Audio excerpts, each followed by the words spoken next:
प्रिय छात्रों, special class के लिए आज होगा जांच पत्र 6 और स्पेशल क्लास के विद्यार्थियों के लिए और ख़ास करके अभिभावकों के लिए एक आवश्यक सूचना है कि अभिभावक कृपया ध्यान दें। आपके बच्चे ये ऑनलाइन क्लास का वीडियो बहुत कम देख रहे हैं, थोड़ा आप इस पर ध्यान दें और बच्चों को वीडियो देखने के लिए उत्साहित करें। साथ ही आप वहाँ पर साथ में रहें। मोबाइल दे करके और आप कहीं चले जाते हैं तो बच्चे वीडियो नहीं देख करके मोबाइल में दूसरा कुछ देखते हैं। और स्टूडेंट लोग से भी कहना है कि तुम लोग ऐसा मत करो, मोबाइल में पहले क्लास को करो बढ़िया से, जब तक ना समझ में आवे बार बार रिपीट करके देखो और आगे बढ़ते जाओ। तो लो, आज है जांच पत्र 6। जांच पत्र 6 का आपका ये सारा क्वेश्चन है। सारा क्वेश्चन आप देख लीजिए और इसको हम बनाते हैं। आज आपका ये फेयर में भी रफ में बनाने का होमवर्क भी था और फेयर के लिए आज बनाना है जांच पत्र 6 को। जब हम बनवाएंगे उसके बाद, और एक महत्वपूर्ण सूचना कि आज के बाद यानी कल से आपका डेली होमवर्क जो रहेगा वो जांच पत्र 4 से रहेगा। जांच पत्र 2 तक पहले हो गया था, 3 अभी चल रहा था। अब 3 को स्टॉप करके जांच पत्र 4 से होमवर्क बनाना है, डेली होमवर्क, और व्हाट्सएप करना है। तो देखिए, क्वेश्चन नंबर 1 में है खाली स्थानों को भरें।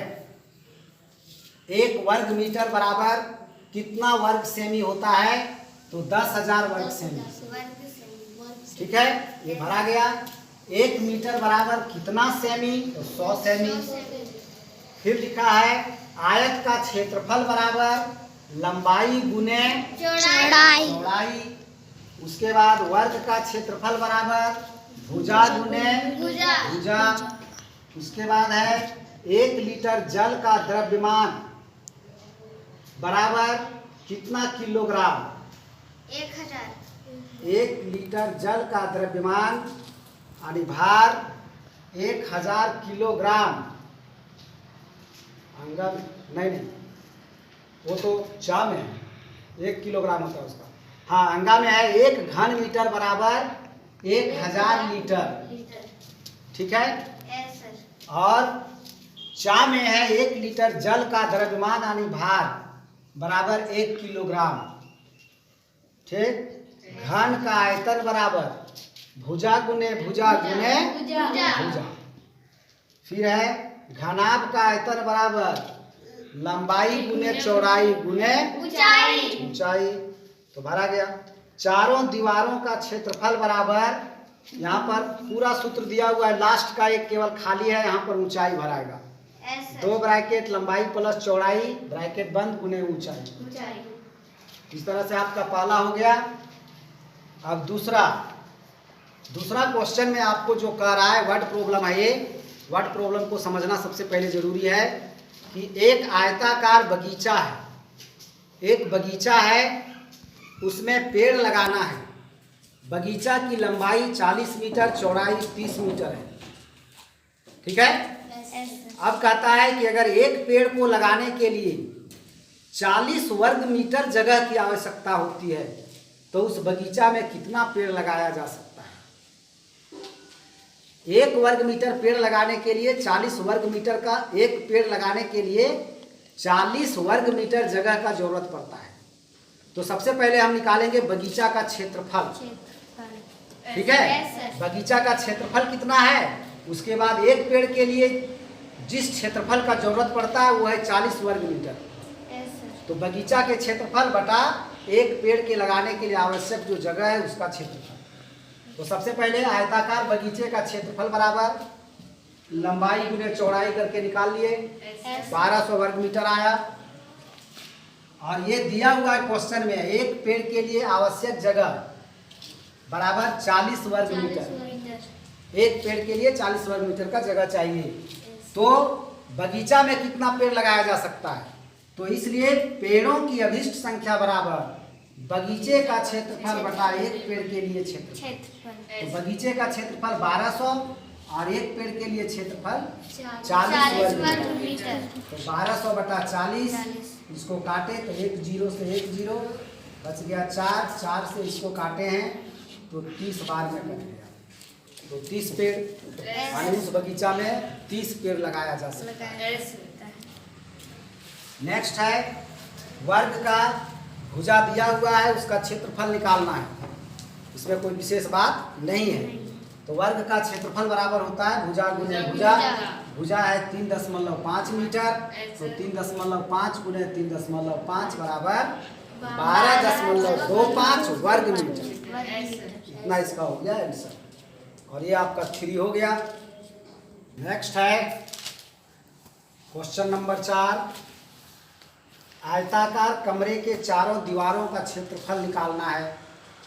सूत्र पर बैठा के चारों कमरे के चारों दीवारों का क्षेत्रफल बराबर जो होता है सूत्र वो यही होता है ना, यस सर 2 गुने 1, ठीक। यस सर तो उसी पर बैठा दिए 2 गुने 6 प्लस इतना गुने 3, कैलकुलेशन करके आ गया 63 वर्ग मीटर। ये कोई बड़ी बात नहीं थी, ऐसा कई गो बनाए हो। अब 5वां में कहता है कि एक हौज की लंबाई चौड़ाई ऊंचाई सब दिया हुआ है। अब उसमें पूछ रहा है कि इसमें कितना घन मीटर पानी आ सकता है और कितना लीटर पानी आ सकता है। 2 क्वेश्चन पूछ रहा है, तो कितना लीटर पूछता तब भी उतना काम करना ही पड़ता। यस सर तो हौज का आयतन निकाल देना है पहले। उतना ही घन मीटर पानी आएगा जितना हौज का आयतन रहेगा। जितना हौज का आयतन उतना ही पानी का आयतन। लेकिन लीटर में पानी की मात्रा ज्ञात करने के लिए जो सूत्र है आपके पास, 1 घन मीटर बराबर 1000 लीटर, उससे निकाला जाए। तो सबसे पहले हौज का आयतन निकाले, लंबाई गुने चौड़ाई गुने ऊंचाई करके, तो आया 3 घन मीटर। यानी उसमें जो पानी उस हौज में रखा जा सकेगा उसका आयतन भी 3 घन मीटर होगा। पानी का 3 घन मीटर पानी रखा जा सकता है। और 3 घन मीटर को लीटर में चेंज कर रहे हैं तो 1 घन मीटर बराबर 1000 लीटर, इसलिए 3 घन मीटर बराबर 1000 गुने 3 यानी 3000 लीटर।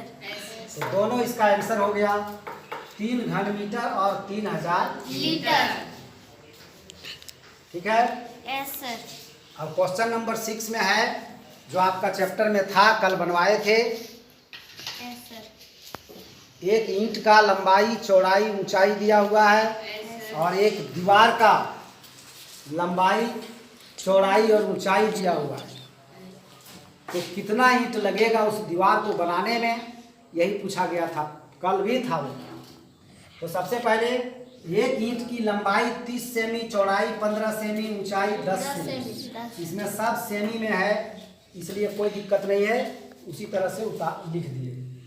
उसके बाद आपका कह रहा है दीवार की लंबाई 5 मीटर, मीटर में आ गया, जबकि ये इसका सब सेमी में है तो दिक्कत हो जाएगा निकालने में।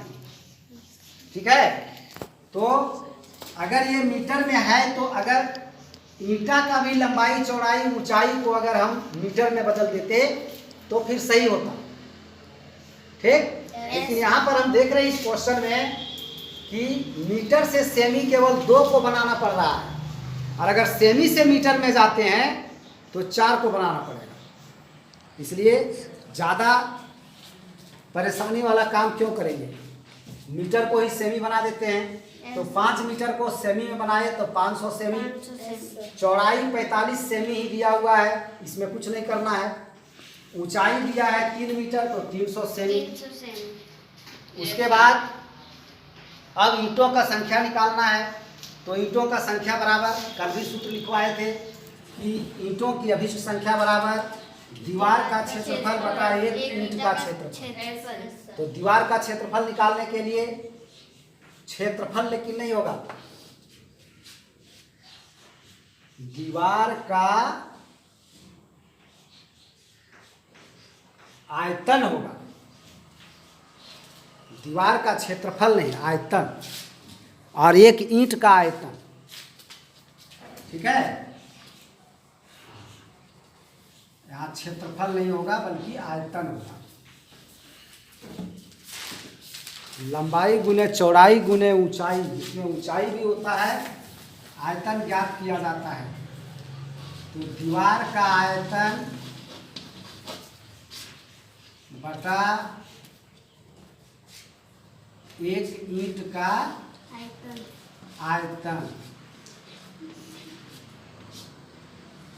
ऐसे है, लिख दिए। अब इसको सजा दिए। तो दीवार का आयतन निकालने के लिए दीवार का लंबाई गुने चौड़ाई गुने ऊंचाई, तो लिख दिए दीवार का लंबाई है 500 सेमी, चौड़ाई 45 सेमी, ऊंचाई 300 सेमी, बटा ईंट का आयतन। तो एक ईंट का आयतन तो लंबाई गुने चौड़ाई गुने ऊंचाई। अब इसको हम कैलकुलेट करते हैं। तो एक जीरो से एक जीरो, और डायरेक्ट देखिए ये 30 से ये 30 कट रहा है ना, और ये 15 से 45 तीन बार में कट रहा है। सब हो गया। अब बच गया 500 और गुने 3 तो 1500, 1500 ईंट। उस दीवार को बनाने में 1500 ईंट लगेगा। ठीक है, आइए अब देखते हैं नेक्स्ट क्वेश्चन। ये है एक अनियमिताकार आकृति, इसका क्षेत्रफल ज्ञात करना है। क्षेत्रफल आयत का, वर्ग का, ये सब आप निकाले थे, और अनियमिताकार का भी निकाले थे। तो अनियमिताकार आकृति का क्षेत्रफल निकालने के लिए पहले आप अपनी सुविधानुसार नियमित आकृति में इसको हम लोग बदलते हैं। देखिए ये आकृति का क्षेत्रफल हमको निकालना है। अब ये ना तो आयत है ना तो वर्ग है। देखिए जैसे जैसे घुमा हुआ है, आपको क्षेत्रफल कहाँ से निकालना है, यहाँ से ले करके ये सब देखिए, ये अंदर के भाग का, इधर का नहीं, इधर कुछ नहीं है, ये अंदर के भाग का क्षेत्रफल निकालना है। तो इसके लिए पहले हमको इसको कुछ नियमित आकृति में चेंज करना पड़ेगा अपनी सुविधा अनुसार। आप उसको अलग तरीके से भी कर सकते हैं, दूसरे तरीके से भी इसको आयत और वर्ग में बांट सकते हैं। लेकिन अभी देखिए हम कैसे करते हैं। इस रेखा को यहाँ से यहाँ तक मिलाते हैं। मान लीजिए कि हम इसको मिला रहे हैं, डॉट डॉट से मिला दिए। तो जब हम इसको मिला दिए तब ये क्या आयत बन गया, बन गया ना एक आयत। इसी तरह का हमको करना है, इसको कई आयत में चेंज करना है। फिर हम अगर यहाँ मिलाते हैं तो ये भी एक आयत बन गया, यहाँ से यहाँ तक एक आयत बन गया। एक आयत ये हो गया, एक आयत ये हो गया। और फिर यहाँ से मिलाते हैं इसको तो एक आयत ये भी बन गया। ठीक, फिर इसको मिलाते हैं तो एक आयत ये भी बन गया, ये नीचे वाला। अब आपके पास 1 2 3 4 5 आयत हो गया। अब इन पांचों आयत का क्षेत्रफल निकाल करके और जोड़ देंगे तो इस आकृति का क्षेत्रफल हो जाएगा। ठीक है, अब यहाँ पर हम नामकरण भी कर सकते हैं। ए बी सी डी सभी आयत का अलग अलग नाम दे सकते हैं। ठीक है, सभी आयत का अलग अलग आप नाम भी दे सकते हैं। जैसे आप जहाँ जहाँ पर शीर्ष है वहाँ वहाँ आप नाम दे दीजिए। जैसे ये हो गया ये हो गया बी, ये हो गया सी, ये हो गया डी, और ये हो गया ई। यहाँ दे देते हैं हम एफ, इसके बाद फिर यहाँ जी, और यहाँ दे देते हैं एच, फिर आई के बाद फिर यहाँ आइए आप जे के एल, नामकरण कर दिए। अब इस आयत को हम कहेंगे आयत ए बी सी डी। कहेंगे कि नहीं? इस आयत को कहेंगे CDE F। नहीं, फिर यहां भी करना पड़ेगा, यहां भी आपको, यहां भी ये यहीं तक नहीं है ये आयत, तो यहां भी आपको एक बिंदु का नाम देना पड़ेगा। मान लो M दे दिए, ठीक है? तो इस आयत को कहेंगे हम ABCD और इसको कहेंगे CMEF। इस आयत का नाम हुआ CMEF। और इस आयत का नाम देखिए, यहां भी देना होगा पॉइंट, तो इसका नाम हो जाएगा, यहाँ N दे देते हैं तो ENGO, यहाँ वो दे देते हैं, कुछ भी दे दीजिए, कोई दिक्कत नहीं है। नहीं, यहाँ नहीं, हाँ यहाँ भी देना, ठीक है? तो ENGO इस आयत का नाम हुआ, इसका। और फिर इसका हो गया GHIP,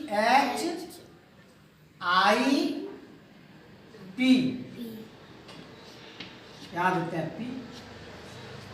एक आयत ये भी हो गया GHIP, और इसका हो गया IJKL। यहां से यहां तक इसकी भुजा गई है लंबाई, इसलिए IJKL। तो इन सभी आयत का, पांचों आयत का हम क्षेत्रफल निकाल करके जोड़ देते हैं, तो फिर पूरे आकृति का क्षेत्रफल निकल जाएगा। अब हमको देखना पड़ेगा कि इन सभी आयत का लंबाई कितना है और चौड़ाई कितना है, तभी तो क्षेत्रफल निकाल पाएंगे। अब लंबाई और चौड़ाई को आपको पकड़ना है, तो सबसे पहले हम लिख लेते हैं, दी गई आकृति का क्षेत्रफल बराबर, दी गई आकृति का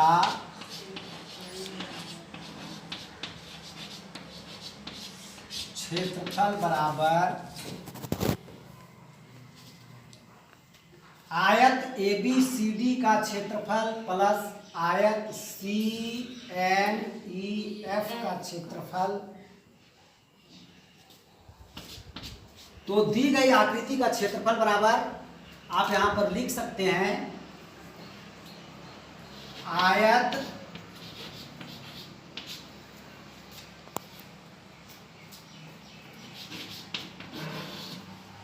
ABCD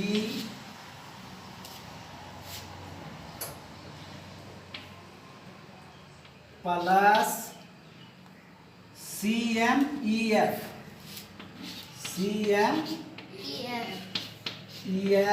प्लस, ये हो गया, ये क्या बना, ENGO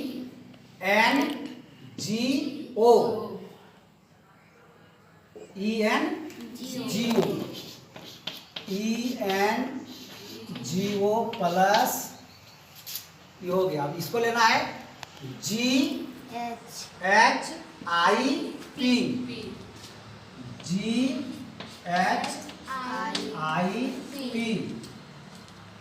प्लस, अब ये बच रहा है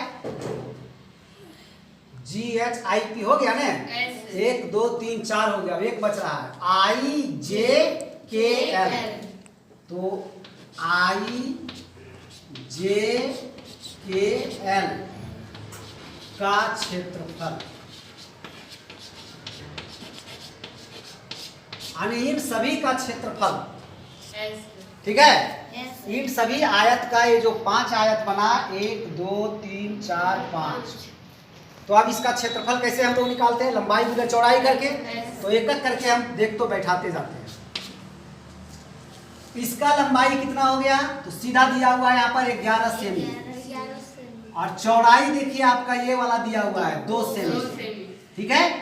तो इसका फटाक से निकल गया आपका 11 गुने 2, ब्रैकेट में बंद कर दीजिए आप, एक आयत का हो गया, प्लस, अब आते हैं इसका। अब इसकी लंबाई आपको यहां से यहां तक लेना है, क्या ये आयत यहां से यहीं तक न है, तो इसकी लंबाई आपको यहां से यहां तक लेना है। तो पूरा 11 सेमी था, उसमें से देखिए 3 सेमी इधर कट गया। ये 3 सेमी जो लिखा हुआ है किसका है? इसका। यहाँ से यहाँ तक 3 सेमी। तो जब पूरा था 11 सेमी और यहाँ से यहाँ तक 3 सेमी लेस कर देंगे तो कितना बचेगा? 8 सेमी। तो 8 सेमी इसका लंबाई हो गया, गुने चौड़ाई कितना दिया हुआ है इसका? देखिए 1 सेमी। इसका चौड़ाई कितना दिया हुआ है? 1 सेमी। तो 1 सेमी लिख दीजिए। 2 का हो गया। अब तीसरा में देखते हैं। तीसरा का जो लंबाई है वो है यहाँ से यहाँ तक और चौड़ाई यहाँ से यहाँ तक। तो चौड़ाई तो 3 सेमी बता रहा है क्या? ये जो 3 सेमी लिखा हुआ है वो इसका है, देखिए। ठीक। तो अब चौड़ाई 3 सेमी है लेकिन लंबाई कितना बच रहा है इसका सो देखेंगे। तो आप देखे थे कि यहाँ से यहाँ तक 11 सेमी था और यहाँ से यहाँ तक 3 सेमी और फिर यहाँ से यहाँ तक 3 सेमी, यानी 3 और 3 6 लेस हो जाएगा। 11 में कितना लेस हो जाएगा? 6। तो बचेगा कितना? 5। तो यहाँ से यहाँ तक इसका मतलब इसकी लंबाई 5 सेमी है। तो 5 सेमी कर दिए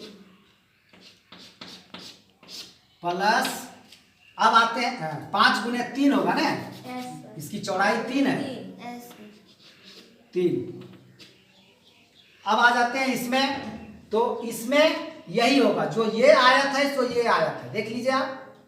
क्योंकि यहाँ से लंबाई यहाँ तक 8 सेमी ही होगा क्योंकि पूरा लंबाई है 11 सेमी। जब इसका 11 है तो ये भी 11 है, ठीक है। तो पूरा लंबाई 11 सेमी, उसमें से 3 सेमी लेस, तो कितना बचा? 8 सेमी। तो इसका 8 सेमी हो गया। और चौड़ाई कितना दिया हुआ है? 1 सेमी। तो 1 सेमी प्लस, अब बच गया लास्ट वाला। तो लास्ट वाला भी आपका सबसे फर्स्ट वाला के जैसा है। 11 सेमी पूरा लंबाई और 2 सेमी चौड़ाई। तो 11 गुने 2, ठीक। अब इस सब को गुना करके जोड़ देंगे, हो जाएगा 22 प्लस 8 प्लस 15 प्लस 8 प्लस 22। सबको जोड़ते हैं तो आ जाएगा आपका 75 वर्ग सेमी, ठीक। और इसी के साथ आपका ये जांच पत्र 6 आपका पूरा हो गया। अब नेक्स्ट डे नेक्स्ट चैप्टर जाएंगे प्रतिशतता। धन्यवाद।